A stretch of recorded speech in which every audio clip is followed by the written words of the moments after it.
Hello everyone, आप सभी का स्वागत है राइजिंग चैम्प्स के यूट्यूब चैनल पे।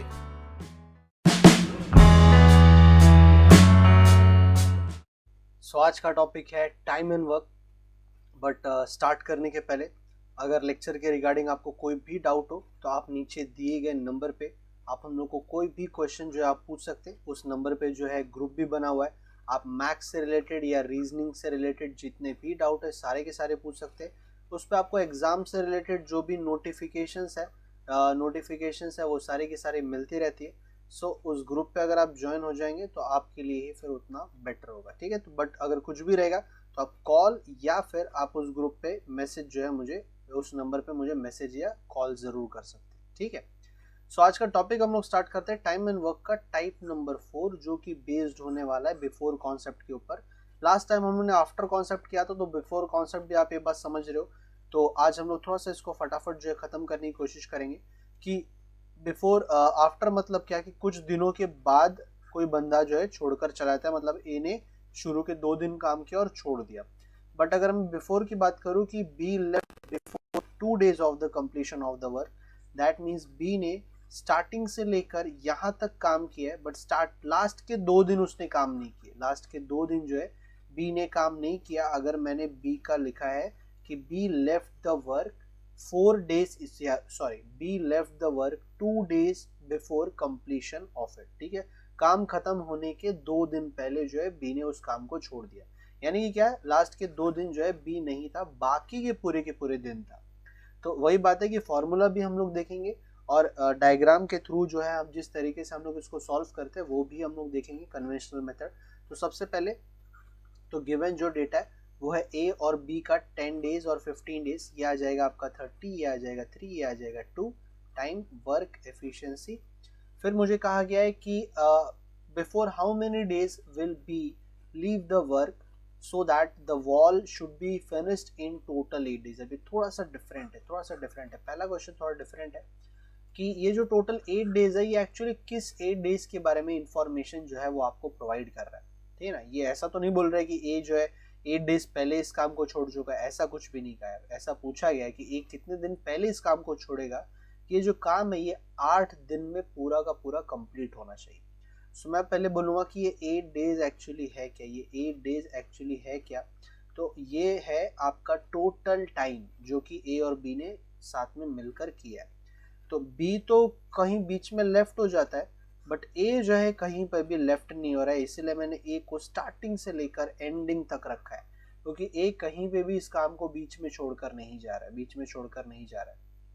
सो आप बोलोगे सर वर्क कितना किया ए ने वर्क कितना किया। तो वर्क का फॉर्मूला टाइम इनटू एफिशिएंसी। ए ने 8 दिन काम किया है विद द एफिशिएंसी ऑफ 3। सो ये हो जाएगा 24 यूनिट। और रिमेनिंग वर्क कितना है, अब रिमेनिंग वर्क जो काम बच गया है वो कितना है। मेरे ख्याल से जिन्होंने आफ्टर किया है तो उनको ये क्वेश्चन करने में कोई इशू नहीं होगा। तो हम लोग जो है फटाफट थोड़ा सा कर रहे हैं कि रिमेनिंग वर्क जो है 30 में से 24 गया है, तो 6 यूनिट का काम बचा है। और ये 6 यूनिट को बी ने किया है कितने टाइम में, तो 6 यूनिट का काम बी की एफिशिएंसी है 2। तो with the efficiency of 2 B इस काम को कर लेगा कितना, 3 days में कर लेगा, ठीक है, 3 days में कर लेगा। सो वही बात है कि बी ने सिर्फ 3 दिन काम किए। So B left the work after 3 days, but question में आफ्टर नहीं पूछा है, क्वेश्चन में पूछा है कि बी बिफोर कितने दिन पहले इस काम को छोड़ कर गया।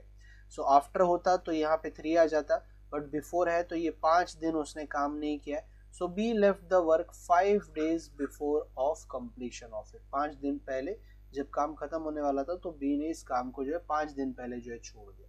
तो थोड़ा सा केयरफुल रहना कि क्वेश्चन में आपने क्या डेटा निकाला है यहाँ पर, और क्या डेटा आपको क्वेश्चन में पूछा गया है। सो आफ्टर है तो 3 और बिफोर है तो 5 days आ जाएगा, ठीक है। सो क्वेश्चन की तरफ आगे बढ़ते हम लोग आगे बढ़ते कि क्वेश्चन में और क्या क्या, सेकेंड क्वेश्चन में क्या क्या डेटा दिया गया। सो ए बी और सी है, 3% है, अभी भी 3% है, 24 है, 30 है और 40 है। आई थिंक इसका एलसीएम आप निकाल पाओगे क्या, कितना होगा इसका एलसीएम, शायद थोड़ा सा टाइम लेगा ये।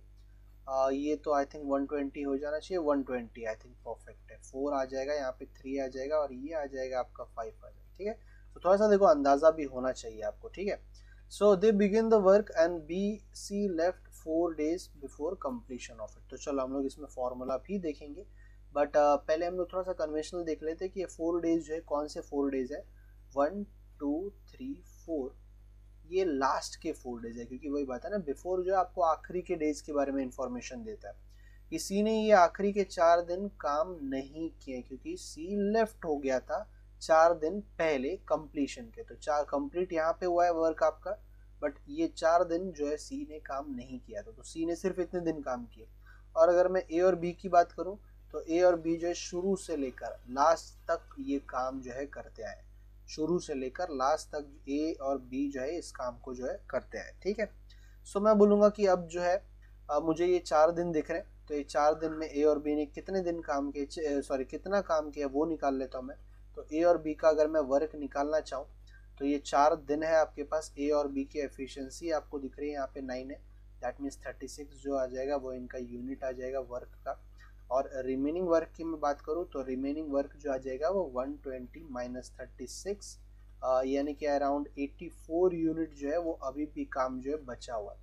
और 84 यूनिट का काम जो है कौन करेगा, क्योंकि ये 84 का काम जो है इन दिनों में हुआ था, और वो दिनों में सी भी है, ए भी है और बी भी आपको दिख रहे। सो थोड़ा सा बस वही बात है कि ये काम कौन करने वाला है, कि ये काम जो है ए बी और सी तीनों करने वाले हैं, बिकॉज उस टाइम पे ये तीनों के तीनों अवेलेबल थे। सो टाइम का फॉर्मूला है वर्क अपॉन एफिशिएंसी, वर्क है 84, एफिशिएंसी आपकी आ जाएगी 12, क्योंकि तीनों के तीनों थे। और ये आ जाएगा आपका 7 डेज जो आ जाएगा वो इसका फाइनल आंसर आ जाएगा। 7 डेज जो है इसका फाइनल आंसर आ जाएगा। बट इसमें क्या है, in how many days was the work done, तो टोटल टाइम पूछा है इसमें, how many days was the work done. तो काम जो है, काम तो पूरा है ना, काम तो 120 यूनिट का है ना, 84 यूनिट का तो काम है नहीं। तो 120 यूनिट के काम को करने में टोटल कितना टाइम लगा, तो शुरू में 7 दिन लगे थे और ये लास्ट में 4 दिन लगे, तो टोटल कितना हो गया, टोटल आपका आंसर आ जाएगा 11। ऑप्शन नंबर बी जो है वो इसका राइट आंसर आ जाएगा। तो वही बात है कि आपको कौन सा डेटा मिल रहा है और आपको आंसर में क्या पूछा गया है, बस थोड़ा सा केयरफुल रहना, ठीक है, थोड़ा सा केयरफुल रहना। अगर मैं इस क्वेश्चन को फॉर्मूला से सॉल्व करने की कोशिश करता, सो लास्ट टाइम उन्होंने आफ्टर का फॉर्मूला देखा था, अब बिफोर का फॉर्मूला देखते हैं। तो मैं ज़रा इसको थोड़ा सा क्लियर कर देता हूँ, इस एरिया को जो है क्लियर कर देता हूँ। आफ्टर वाले फार्मूले में और बिफोर वाले फार्मूले में बस एक छोटी सी बात का फ़र्क है। आपको पता होगा कि फार्मूला जो है हम लोग टोटल टाइम निकलता है, फार्मूला के थ्रू हम लोग का टोटल टाइम निकलता है। सबसे पहले हम लोग क्या करते हैं कि टोटल वर्क ले लेते हैं जो कि है 120, और आफ्टर वाले जो भी बंदे छोड़ के जा रहे हैं उसको हम लोग माइनस कर देते थे, बिफोर वाले बंदों को प्लस कर देंगे, बिफोर वाले बंदों को हम लोग प्लस कर देंगे यहाँ पे। तो सी 4 दिन पहले इस काम को छोड़कर जा रहा है, तो सी का 3 एफिशिएंसी है, 4 जा कितना हो जाएगा, 12 हो जाएगा, 12 हो जाएगा, ठीक है, 12 हो जाएगा। और कोई भी इस काम को छोड़कर नहीं जा रहा है, और मैं डिवाइड किससे कर दूंगा, क्योंकि यहाँ पे कोई भी आफ्टर वाला बंदा नहीं, सब के सब बिफोर है या फिर सब कंटिन्यू चेन में काम कर रहे हैं। तो ये आ जाएगा आपका 12 नीचे आ जाएगा, मतलब आफ्टर वाले बंदों को ही सिर्फ एक्सक्लूड करना होता है, बिफोर वाले बंदों का एफिशिएंसी आप नीचे एक्सक्लूड नहीं करोगे। तो ये बन जाता है आपका 132 और डिवाइड बाय आपका 12 आ जाता है, और इसका आंसर मेरे ख्याल से 11 ही आएगा। तो फॉर्मूला क्या बना कि यहाँ पर आप टोटल वर्क लिखते हो जो कि था 120, और यहाँ पर आप लिखते हो जो भी बिफोर या आफ्टर वाला जो भी बंदा होगा उसका वर्क लिखोगे आप, क्योंकि सी जो है 4 डेज बिफोर था, तो 4 3 4 और 3 की एफिशिएंसी 3, तो वो आप 12 लिख दोगे। आफ्टर होता तो वो लिख देते, बट आफ्टर में यहाँ पे आपको माइनस लिखना होता है, बिफोर में आपको, आफ्टर में आपको माइनस लिखना होता है, और बिफोर में आपको क्या लिखना होता है, प्लस लिखना होता है। बस मेरे ख्याल से ये डिफरेंस अब आप समझ गए रहोगे कि मैंने हर एक टाइप को जो है अलग अलग जो है मेंशन किया, तो अब आप ये चीज़ अच्छी तरीके से समझ गए रहोगे। तो आई थिंक अब मुझे कन्वेंशनल भी पता है, फॉर्मूला भी पता है। सो नेक्स्ट क्वेश्चन को हम लोग जो है क्विकली जो है सॉल्व करने की कोशिश करते हैं with the help of formula. A can do the piece of work in 10 days, B can do the piece of work in 20 days. ये 20 आ जाएगा, ये 2 आ जाएगा, ये 1 आ जाएगा। ए 2 दिन पहले इस काम को छोड़कर जा रहा है। So with the help of formula total time अगर मुझे निकालना है, सो टोटल वर्क है मेरा 20, और 2 दिन पहले ए ने छोड़कर जा रहा है, तो विद द एफिशिएंसी ऑफ 2 2 2 जा 4 इसका बिफोर का वर्क आ जाएगा, और दोनों को मिला के मैं 3 से डिवाइड कर दूंगा, बिकॉज क्योंकि इसमें आफ्टर वाला कोई भी बंदा नहीं है ना, और आफ्टर वाला बंदा ही मैं इग्नोर करता हूँ नीचे एफिशिएंसी लिखते टाइम पे, और ऐसा तो कोई भी नहीं। तो 3 आ जाएगा, 16/3 आ जाएगा आंसर, और ये आ जाएगा 5 1/3। 5 1/3 में ये पूरा जो काम है वो आपका खत्म हुआ, ठीक है। A begin the work, B A leave 2 days before of the completion. अब जरा इसको कन्वेंशनल तरीके से जाके देखते हैं कि ये राइट है कि नहीं। तो 2 दिन पहले जो है ए ने इस काम को छोड़ दिया, 2 दिन पहले ए ने इस काम को छोड़ दिया, मतलब शुरू से लेकर यहाँ तक ए काम कर रहा था, ए ने जो है यहाँ तक काम किया और बी ने जो है स्टार्टिंग से लेकर एंडिंग तक काम किया, बी ने जो है स्टार्टिंग से लेकर एंडिंग तक काम किया। सो बी सिर्फ लास्ट के 2 days दिख रहा था, तो लास्ट के 2 days में बी का वर्क कितना होगा, बी का वर्क कितना होगा लास्ट के 2 days में, सिर्फ 2 यूनिट का होगा, क्योंकि 2 दिन और एक एफिशिएंसी 2 ही यूनिट होता है। रिमेनिंग वर्क जो आ गया वो आपका 18 यूनिट बच गया, और 18 यूनिट का जो रिमेनिंग वर्क है वो ए और बी मिलकर करने वाले, ए और बी मिलकर, क्योंकि स्टार्टिंग में तो दोनों भी साथ में थे। सो 18 को अगर मैं डिवाइड बाय 3 कर दूं, यहाँ पे 18 को डिवाइड बाय मैं यहाँ पे 3 कर दूं, सो ये आ जाएगा 6 आ जाएगा, 6 डेज आपको यहाँ पर वैल्यू जो है मिल जाएगी। ओके, तो मैं यहाँ पे कुछ एरर कर रहा हूँ क्या? सो एक सेकेंड, बी ने जो है वर्क किया है वो 2 दिन का किया और 18 यूनिट का जो वर्क है वो बच गया है, और एफिशिएंसी जो है वो दोनों की आ जाएगी 3, तो 6 डेज आपका टोटल हो जाएगा, यानी कि 8 डेज आपका आंसर हो जाना चाहिए। 6 + 2 8 आ जाना चाहिए। तो ऊपर मुझे इसकी वैल्यू क्यों नहीं मिल रही है?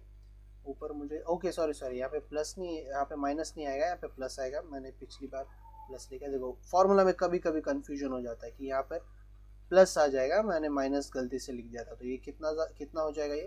तो थोड़ा सा फॉर्मूला में गलत, 24/3 दैट इज 8 डेज आपका आंसर आ जाएगा। ठीक है ना, आफ्टर में माइनस करना है और बिफोर में जो है वो आपको प्लस करना है। थोड़ा सा देखो फॉर्मूला का ये प्रॉब्लम होता है, एक छोटा सा एरर और आंसर जो है फिर आपको नहीं बनता। तो कन्वेंशनल मेथड जो है आपको हमेशा रिलायबल रहता है, बट अगर आप फॉर्मूला अच्छे से जानते हो तो आपको कोई इशू नहीं होगा। ठीक है ना, मेरे ऐसे भुलक्कड़ नहीं हो तो कोई आपको इशू जो है यहाँ पे नहीं होने वाला। सो अगर मैं आगे बढ़ूँ, सो आशीष, विनय और जोसेफ 20, 30 एंड 40, इनका एलसीएम जो आ जाएगा 120 आ जाएगा, 6, 4 एंड 3। सो मैं इसको फॉर्मूला से ही सॉल्व करूंगा। The 3 started the job, Ashish left 4 days before. So total time में अगर मैं वर्क टोटल ले लूँ जो कि है 120, आशीष जो है 4 दिन पहले, सो आशीष का जो है वो 6 एफिशिएंसी, 6 4 = 24 होता है, तो प्लस कर दूंगा, बिफोर में आपको प्लस करना है। और विनय लेफ्ट द जॉब 3 days, तो विनय जो आ जाएगा वो 4 3 = 12 आ जाएगा, दोनों को प्लस कर देना आपको। और फिर total time, in how many days was the job complete, total time पूछा है, और ये आप 13 से डिवाइड करो, क्योंकि कोई भी आफ्टर का बंदा नहीं है, तो सबकी एफिशिएंसी जो है वो टोटल हो जाएगी। सो इस केस में कितना आ जाएगा, ये आंसर कितना आ जाएगा? आई थिंक ये 426 होता है, और 224 और 1 जो हो जाए वो 7 हो जाए, और 176 आ जाएगा। 13 से डिवाइड करूंगा मैं इसको, 13 1 = 13, 14 6। अभी फिर से मेरे ख्याल से थोड़ा सा यहाँ पे एरर आ रहा है, सो हम लोग जरा चेक करते हैं कि यहाँ पे सारे के सारे जो डेटा है वो हम लोगों ने राइट लिए हैं या नहीं लिए। 3 स्टार्टेड था आशीष 4 days, तो 24 हो जाएगा आशीष का। विनय का जो 3 days before completion of the work, तो विनय का जो 12 आ जाएगा, 36 बनेगा। ओके, तो मेरे ख्याल से मैंने यहाँ पे थोड़ा रॉन्ग किया, यहाँ पे एडिशन में रॉन्ग किया। आई थिंक 156 आएगा, ठीक है ना, 156 आ जाएगा, और ये आ जाएगा 12 days। तो छोटा छोटा एरर, कभी कभी आप प्लस करने में भी थोड़ा सा एरर कर दो, थोड़ा सा केयरफुल रहना कि आप यहाँ पे प्लस करने में कोई भी गलती यहाँ पर नहीं कर रहे। ठीक है, सो 156 डिवाइड बाय 13 आपका 12 days आ जाएगा। और आप नॉर्मल मेथड से भी निकालोगे तो भी इसका जो है आंसर आपको मिल जाना है। अगर मैं बस डायग्राम बना दे रहा हूँ ताकि अगर आप नॉर्मल मेथड से जाने की कोशिश करो तो आपको कोई प्रॉब्लम नहीं होने जाना चाहिए। 4 days बिफोर और 3 days बिफोर, इन शॉर्ट आपको टोटल 4 days के बारे में ही इंफॉर्मेशन दिया है, और बाकी के स्टार्टिंग के कितने डेज है मुझे नहीं पता। आशीष 4 दिन पहले छोड़ दिया था, तो आशीष सिर्फ इतने ही दिन रहेगा, आखिरी के 4 दिन नहीं था। बट विनय ने 3 दिन पहले छोड़ा है, तो विनय यहाँ से लेकर यहाँ तक रहेगा। एक दिन इसने यहाँ पे काम किया है, क्योंकि ये 3 दिन ही सिर्फ नहीं था ना विनय। और अगर मैं जोसेफ की बात करूँ तो जोसेफ स्टार्टिंग से लेकर लास्ट तक था, तो ये 4 दिन, विनय ने 1 दिन काम किया, जोसेफ ने 4 दिन काम किया। आप उसका वर्क निकाल लो, फिर इस वर्क से आप उस वर्क को माइनस कर दो, आपको रिमेनिंग वर्क मिल जाएगा।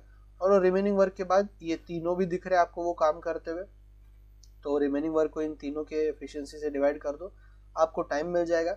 और उस टाइम को अगर आप इन 4 दिनों से ऐड कर दो तो आपको टोटल टाइम, क्योंकि टोटल टाइम पूछा है, तो वो भी आपको यहाँ पे मिल जाएगा। ठीक है, तो आई थिंक आप समझ में आगे रहेगा चीज़ें।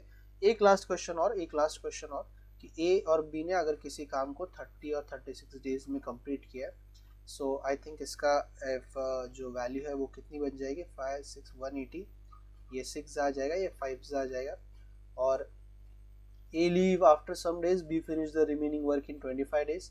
So in how many days did A leave the work? तो remaining work को complete किया है B ने 25 days में, मतलब बचा हुआ काम। तो एटलीस्ट मुझे ये तो पता चल रहा है ना कि B ने 25 डे वर्क किया है, तो B का अगर मैं वर्क निकाल लूँ यहाँ पर, तो 25 इंटू बी का एफिशिएंसी, क्योंकि B का टाइम मुझे ऑलरेडी दिया है, 125 यूनिट हो जाएगा। और रिमेनिंग वर्क जो है वो 180 में से अगर मैं 125 निकाल दूँ तो आंसर मेरा 55 यूनिट जो है मेरा आ जाना चाहिए। 55 यूनिट जो है वो रिमेनिंग वर्क के बचा हुआ काम है, जो शुरू के दिनों में हुआ था। और शुरू के दिनों में तो ये दोनों भी मेरे ख्याल से साथ में थे, दोनों भी जो है वो साथ में थे। सो ए और बी को इस 55 यूनिट को काम करने में कितना दिन लगा होगा, तो आप बोलोगे सर 5 ही दिन लगा होगा। ठीक है ना, कोई कंफ्यूजन नहीं होना चाहिए, ये 5 दिन है और फिर ये 25 दिन है, जहाँ पर ए जो है वो पूरे दिन था, बी जो है वो पूरे दिन था, और ए जो है सिर्फ ये 5 दिन काम कर रहा था। बी जो है वो पूरे के पूरे 30 के 30 दिन था, और ए जो है सिर्फ स्टार्टिंग के 5 डेज था। तो कोई भी कंफ्यूजन जो है यहाँ पे नहीं होना चाहिए। मैंने सिर्फ इन 25 दिनों का वर्क निकाला, तो 180 से माइनस कर दिया, बचा हुआ काम जो है वो इन 5 दिनों का था, जहाँ पर ए और बी दोनों दिख रहे हैं। तो इसीलिए मैंने ए और बी का जो टाइम है वो साथ में मेंशन किया, क्योंकि 5 दिनों में दोनों भी पर्सन जो है वो आपको साथ में दिखेंगे। इसको अगर मैं फॉर्मूला से ज़्यादा तो वही प्रॉब्लम हो जाता है, क्योंकि मुझे बिफोर का टाइम नहीं पता है कि कौन बंदा कितना दिन पहले जो है इस काम को छोड़ कर गया, तो इस जगह पे फॉर्मूला जो है अप्लाई नहीं होगा। तो वही बात होती है, फॉर्मूला में कंडीशन है कि किस जगह पे अप्लाई हो रहा है, वो स्पेसिफिक वो क्वेश्चन में वो डेटा जो है आपको मेंशन होना चाहिए। अगर नहीं मेंशन है तो फॉर्मूला जो है आप अप्लाई नहीं कर पाओगे। सो आपका जो फाइनल आंसर आएगा वो आ जाएगा आपका फाइनल आंसर जो आ जाएगा आपका वो आ जाएगा 5 डेज जो आ जाएगा वो आपका फाइनल आंसर आ जाएगा। एक लास्ट क्वेश्चन और बचा है, तो हम लोग इसको जरा फटाफट जो है सॉल्व करने की कोशिश करेंगे कि ए बी एंड सी जो है वो 36 54 एंड 72 डेज में इस काम को किसी काम को करते ख़त्म। सो आई थिंक मैं इसका एलसीएम जो ऑलरेडी जानता हूँ, कि कुछ डेटा जो है वो आप ऑलरेडी रट लेते हो, दिमाग में आपके कुछ डेटा जो है वो ऑलरेडी बैठ जाते हैं। तो आपको जो है इसका जो है एलसीएम मैंने निकाल लिया, यहाँ पे एलसीएम जो है मैंने निकाल लिया ऑलरेडी। अब मुझे कहा गया है कि if they working together 8 days before completion of the work A left हो रहा है, और 12 days before completion of the work जो है बी लेफ्ट हो रहा है। ठीक है, ए लेफ्ट हो रहा है और बी लेफ्ट हो रहा है यहाँ पे। सो वही टोटल वर्क है आपका 216। मैं फार्मूला से जा रहा हूँ, हर जगह पे फार्मूला अप्लाई नहीं होता, बट कुछ डेटा में जो है डेटा देख कर मैं आराम से फार्मूला अप्लाई कर सकता हूँ। तो ए 8 दिन पहले छोड़कर जा रहा है, सो ए का 6 है, 8 है, मतलब 48 हो जाएगा आपका, प्लस हो जाएगा, माइनस नहीं हो जाएगा, क्योंकि बिफोर वाला कॉन्सेप्ट है। और बी 12 दिन पहले, तो 4 12 4 जा कितना हो जाएगा, 12 4 जा कितना हो जाएगा, फिर से आई थिंक 48 ही आएगा आपका। और डिवाइड बाय करोगे आप 13 से, डिवाइड बाय कितना करोगे आप 13 से, मेरे ख्याल से आप यहाँ पे डिवाइड कर लोगे। और इसका जो आंसर है वो कितना बनेगा 216 में, अगर मैं 96 प्लस कर देता हूँ, क्योंकि 48 और 48 उतना ही होता है आपका। सो ये आ जाएगा 312। सो 312 को आपको डिवाइड करना है बाय 13, 13 2 जा होता है 26, बचा 52, 52 मतलब 4 जा। तो इस टोटल काम को करने के लिए इन लोगों को 24 डेज लगा है। इस काम को करने के लिए आपको टोटल कितना डेज लगा है, 24 डेज लगा है। फॉर्मूला अच्छी तरीके से आप समझ गए रहोगे। सिर्फ फार्मूला अगर आपको नहीं समझ में आ रहा है या फिर कोई भी चीज़, तो आप ज़रूर पूछ सकते हो। और अगर कन्वेंशनल मेथड से जाना है तो आखिरी के 12 दिन है, जिसमें से ए ने सिर्फ 4 दिन काम किया है, क्योंकि ए 8 दिन नहीं था, और बी ने सिर्फ लास्ट के 12 दिनों को छोड़कर बाकी दिन, और सी ने जो है स्टार्टिंग से लेकर लास्ट तक। तो ये मेरे ख्याल से डेटा जो है वो आप डायग्राम में देखकर कन्वेंशनली इसका आंसर जो है आप निकाल सकते हो। ठीक है, फॉर्मूला टोटल वर्क यहाँ पे दिया है, बिफोर में आपको हमेशा प्लस करना है। प्लस किसको करना है, जो भी बंदा लेफ्ट हो रहा है उसका जो भी टाइम है, टाइम जो है उसकी एफिशिएंसी से मल्टीप्लाई करके, जैसे बी 12 डेज, तो 12 4 जा 48, उसको प्लस करके जितने भी बंदे हैं, अगर कोई आफ्टर वाला बंदा होता तो आप आफ्टर वाले बंदे की एफिशिएंसी यहाँ पर काउंट नहीं करते, बट ऐसा कोई भी नहीं है, जो सब बिफोर वाले या कंटिन्यू वाले, तो आप सबकी एफिशिएंसी जो है यहाँ पर मेंशन करोगे। So with the help of formula, कुछ क्वेश्चन में फार्मूला अप्लाई नहीं हुए, तो थोड़ा सा ध्यान रखना कहाँ पे अप्लाई हो सकता है कहाँ पे नहीं। और इसी के साथ हम लोग का जो टाइप नंबर 4 है वो यहाँ पर होता है कंप्लीट। सो आज के लिए इतना ही। अगर आपको हमारा ये वीडियो पसंद आया है तो प्लीज़ हमारे चैनल को ज़्यादा से ज़्यादा शेयर करिए, लाइक करिए एंड मोस्ट इम्पॉर्टेंट सब्सक्राइब करना ना भूलिए। तो मिलते हैं अगले वीडियो में, तब तक के लिए take care and good bye.